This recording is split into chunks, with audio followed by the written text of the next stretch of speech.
Welcome back. We are here with Tyler from Modern Digital Group. Tyler, how are you doing today, man? Fantastic. Thanks for asking, Easton. How about Of yourself? course, I'm doing well, man. The weather is kind of nice today, so I'm feeling good, and it's great to chat with you. So you founded Modern Digital Group in 2017. What inspired you to get into this? I was kind of tinkering around with doing e-commerce, and I was learning drop shipping and how to build websites. And from there, I started to cultivate the skill set, right? So as I was like playing around doing websites, I found people that wanted to do it. I was working my full-time job, and then I had a part-time job at a bank. At that time, I actually had five jobs all at once.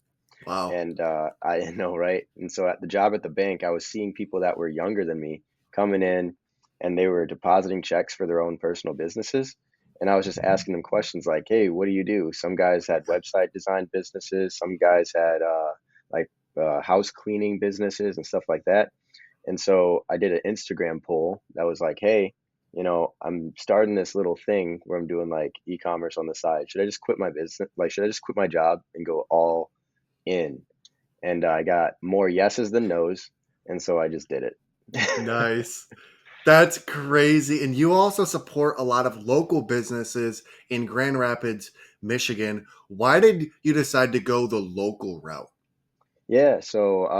Preferably like right now, since I do a lot of hands-on, and it feels like it's a lot easier for me to explain things to people in person, right? Yeah. People get a lot more from it when they're face to face with me, and I can see, their reactions. Okay, body language, are they understanding things? So, it's been like I'll pour as much as myself into the business as possible when I'm in there, and then I just get referrals from there. So that's the only reason it's like heavy in the local rather than more remote, but I do have remote abilities.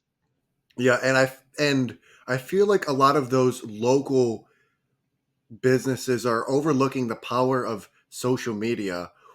What is one step that a local business can do to start to build their presence on social media? So I would say to start thinking about social as more of an extension rather than an extra thing. I think a lot of businesses, they more think that it's like this extra thing to reach more people, but in reality, it's just a way to cultivate a pre-existing community that you have. So every time a customer is coming in, if they join you on social, now they're able to, extend the conversation beyond just where they're at inside. Yeah. Yeah, for sure. I agree completely. I think, just going like the documentation route is important for people and, sharing what they're doing. And you're also huge into helping people obviously create content, if that's personal people, if that's businesses. Why do you think it's so important for businesses in general to start creating content? So a lot of So actually, I had this conversation with one of my clients yesterday. He's thinking about he has three restaurants, but he's also thinking about starting a personal brand. And I was saying, oh, this is really great because one, it allows the customers that you currently have to see a part of your world that they don't normally see. But primarily, there's so much competition for attention everywhere you go. Yeah. So people will forget, unfortunately, they'll forget about you. There's football games, there's music concerts, everything going on. And once you start creating content, it's more of a connection with who the brand is, the brand identity, what they stand for, rather than just trying to sell them on products. I really like that, and I agree. I think that authentic connection that you can build with people to not only get get them invested in your business, but yourself as Mhm. well. And for those people that are looking to start creating content, maybe they're a little scared, maybe they're a little nervous. What is the best way for someone to get started? So honestly, just kind of thinking about how I got started was through Snapchat. I just Wow. record Yeah, I know, right? It was weird because on my way to work, I just started recording just ideas that I had. I was listening to some audiobooks in the morning, and it would spark thoughts. So I would just start recording and just put it on my story. I didn't really Yeah. think anyone was listening or paying attention, but then I'd get people swipe up randomly like, "Oh man, that really resonated heavy. Can you Yeah. can keep it up?" and stuff like that. So then from there, it just became like a place where I put my ideas, and then if people tune in, they listen to it, resonates, I'm inspiring other people, and then it kind of became way easier, you know. And you could even get started. Another way is just thinking about you're leaving breadcrumbs behind for your future generations. So like they can actually see what you did on a day-to-day basis, whereas our grandfathers and, you know, further down the line, we don't have anything from that. We have maybe journals or something, but now they can literally see what you did on a day-to-day basis. Yes. And for the people that might say, oh, I can just handle my own socials, why would someone want to hire you versus doing it on their own? Man, the same reason I'd even give my team access to edit all my things. There's only 24 hours in a day, and because, you know, you could be sitting here thinking about you have the best idea possible, but then, you know, there's another idea and there's another idea. So you're gonna have so many projects that get piled up and nothing gets done. So when you have a team dedicated to taking care of it for you, now that's the that's the distribution. You become the creation, they become distribution. Yeah. I really like that actually. And I think, that power to delegate from a business perspective is super important. And to kind of Mhm. switch gears, you are insanely ripped and like jacked. What started you on your fitness journey? Thank you by that. Um, so a while back, I was an athlete, but I was never like ripped or toned or anything, Yeah. right? I'd run track, and so I was like really skinny. And through college, I had this incident where I tore my ACL, PCL, MCL, LCL, Holy tore crap. my meniscus, and a small bone fracture all at once that took me out of like everything. And as I was recovering, they gave me crutches and some pain meds. And I had to get two different surgeries. But as I'm crutching, going to college and stuff as I could, my arm started to develop more. And then I also started to go to the gym a little bit more and try to like rehab my own leg because I couldn't necessarily afford to pay for college and pay for rehab. So I started to just like do my own personal rehab and I'd work my legs out and stuff. And then first surgery happened. So I had to recover from the first surgery, but I already knew what to do then. So then second surgery happened, same thing. And then so from that process, I had worked my way up from nothing twice. And then I got a job at a gym and people saw my progress there and then they wanted me to train them. So I then became like a personal trainer and yeah, it just kind of kept on going up, and the habit of just working out just kind of stayed with me. And when you had that surgery and then recovered, did that change your perspective on how you view life at all? Oh, 1,000%. I was on a whole different trajectory of life prior to that happening, and because it happened, uh, again, since I was paying for college and I had three jobs at the time, I had to quit one of my jobs that I couldn't do just because of the physical requirements. And then that was kind of primarily paying for my college, so I had dropped like two semesters, and then I ended up getting another job at the Planet Fitness where I met this guy named Will Taylor. He's in a podcast that you'll see chopped up all over my Instagram. And he gave me the book Think and Grow Rich. That book completely changed my mindset. And I would have never met him had I not had the incident that then made me lose the job to then go get that job as a replacement. Yeah. Everything changed from there. That's wild. And it's so crazy how just things happen. And you look at something in the moment and you're like, gosh, this sucks. And then you look back and you're like, oh my gosh, that was the best thing ever. And for someone that is wanting to start their fitness journey, maybe they're a little overweight, maybe they're just not motivated at all. What is one actionable step that someone can take to begin that fitness journey? So I'd say, again, for everyone, it's going to be a little different. But primarily, you have to incorporate it as a lifestyle. Whether it is just starting off by the book Atomic Habits talks about this really heavily.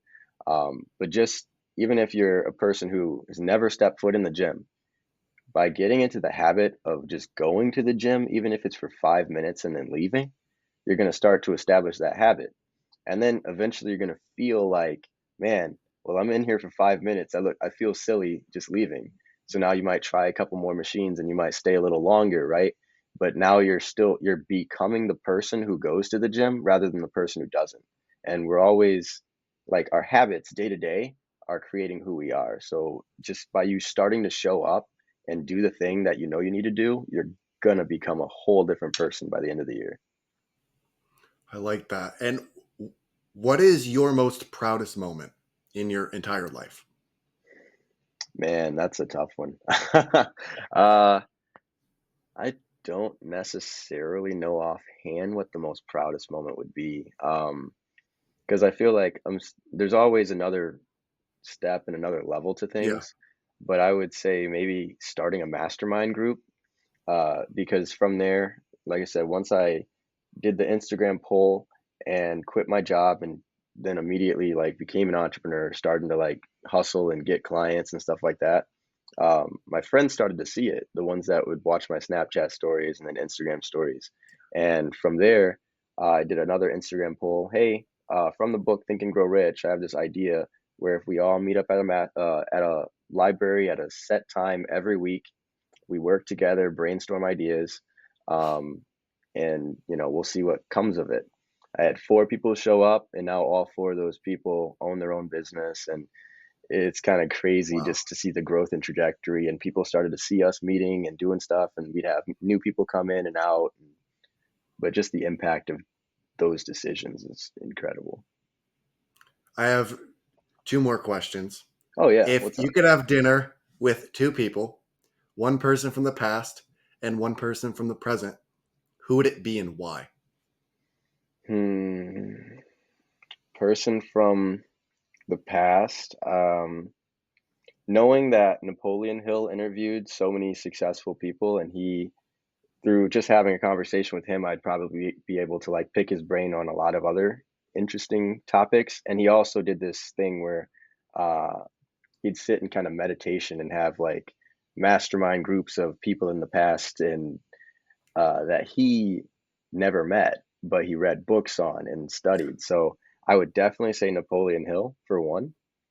And the reason just because that since his book gave me such a change to my life, I would think that having a conversation with him would also do the same. Yeah. Um, and as far as for the present, man, that's really interesting. Because like there's a lot of like people that I see who are, pushing and doing things like, Elon and, like I don't know. For the present, maybe Ty Lopez, because I see him as an internet entrepreneur. Like he's meeting a lot of people. He's met a lot of people. He has a lot of knowledge. He's listened to so many more books than I have. And I definitely would love to just like, like not rub shoulders necessarily, but just like if I'm in a room with him, I know I'll absorb a ton Yeah. of information more than just the internet. So maybe Ty Lopez. Yeah. The Napoleon Hill one was interesting. That I've never thought about meeting someone that also met a lot of people to pick their brain. That's a good one. I really, really like that one. I have Oh yeah. one more question. Yeah, what's up? Why did you decide to partner with us and offer the discounts? Yeah, so I remember back when we first met, it was on TikTok, man. And so just seeing your progress, your growth, seeing what you're building a gigantic network, right? And so from there, I also have a nonprofit which is kind of doing a very similar idea. And that similar idea is we're realizing that the power of our network is everything. And so I'd love to participate in your activity, what you're doing, because it's very similar one what we're doing, but like I see that you're a consistent person, you build and I just love to be a part of it, for sure. Thank you for those kind words. I appreciate it. That's all the questions I have. How can people reach you, and what is one thing you would want to leave people with? So I would definitely say through the social media would be the best because I'm always changing website links and stuff like that. So primarily Instagram right now, which we can put the tags down low or down Yeah. below or wherever. But one thing I'd love to leave people with is we are our own limiting factor, right? Based on narratives that we've accepted through growing up, Like I'm from Flint, and I'm also a Black American, right? And so a lot of Black Americans, especially from Flint, have limiting beliefs because I'm X, I'm not going to be able to do Y. But in reality, given all these factors, there's still a plethora of ways that I can tackle any issue. And if I allow myself to be limited by those beliefs, of course, I'm not going to see a way to do it. But if I say, minus these labels, minus all this narrative, there is a way that someone has done this before, or that it can be done. So, what actions can I do right now to bridge the gap from where I am to where I want to go? And then my mind will start to generate a plan, or at least show me what I don't know, and I can then learn new information and bridge that gap. So that's why even on my shirt, I say make yourself a priority, because it's all about what you prioritize. Yes. Well, Tyler, thank you so much for coming on, man. I just love chatting with you, and your energy is amazing, and I just love what you're doing. Thanks, man. I I appreciate it. appreciate you, Easton. Thanks for having me on here, and I appreciate Yes. everything you're doing too.